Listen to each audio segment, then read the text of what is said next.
So today I've decided to do projections for the next year.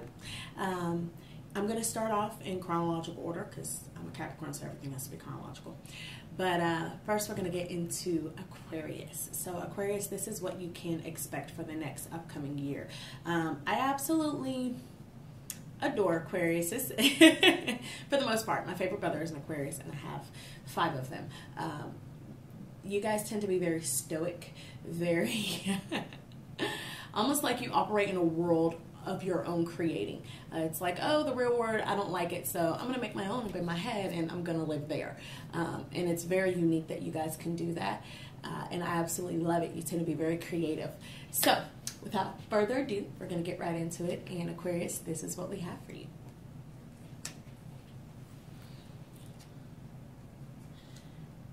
So first, we have Uranite, and I might be saying that wrong because I always say things wrong, but it's an absolutely beautiful crystal and has wonderful points and great iridescence to it. It's extremely resilient and phenomenal for purification. We also have Changing Your Mind, which is something I don't think you guys have a problem doing for the most part.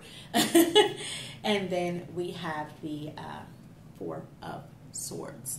So right off the back, you guys, I really want you to know that you do not have to work so hard. All of my little Aquarian overachievers, right now, at least for the next 6 months, I would say is a time for you to revel in what you've already done. Binge watch a show. Stop being so serious, okay? The world is not going to end if you don't get, everything done. I think we have this misconception of, for example, musicians or artists is when they start to create and they have to be so steadfast and nothing else in the world matters but their art. And if that's not the case, then somehow it's of less value or they're not as dedicated. And you guys will do that until you run yourself into the ground and have a heart attack before you're 50. That is not what is best for you guys right now. Right now, I want you guys to really look back, and even if it doesn't seem like you've gotten the success that you feel as though you should have, or your relationship isn't where it should be, I want you to just compare where you were a year ago, 5 years ago, to where you are now. And I challenge you not to see some sort of growth there. There has been some positive growth for you guys, because if there weren't, you wouldn't have pulled this card. The Four of Swords is a card that signifies enjoying what you have done. Even if you're not all the way there, I'm not saying like if you're 20, oh, this is the end of it for you. It's never going to get any better. But what I am saying, Aquarius, is to revel in the fact of the small successes that you have had, because you're going to go into a period after this where you're not going to be able to do that. And you're really going to need this bit of confidence boost that you're going to get from looking back at your experiences, looking back at what you have achieved, and saying, okay, well, I did this. No matter what comes along, I can handle it because I have a track record of being able to handle things of this nature or things greater than this.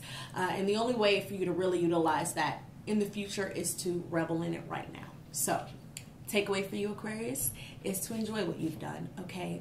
Get out of your own head. It's all right. Come join the rest of us. But when you do, try not to run yourself into the ground with other people's expectations of you, and enjoy what you've already created and where you're going. Enjoy your process. Don't miss the forest for the trees, okay? Without further ado, that is the end of my reading for Aquariuses. If you like this video, please hit the like button and subscribe if it helped you. Again, love, light, namaste.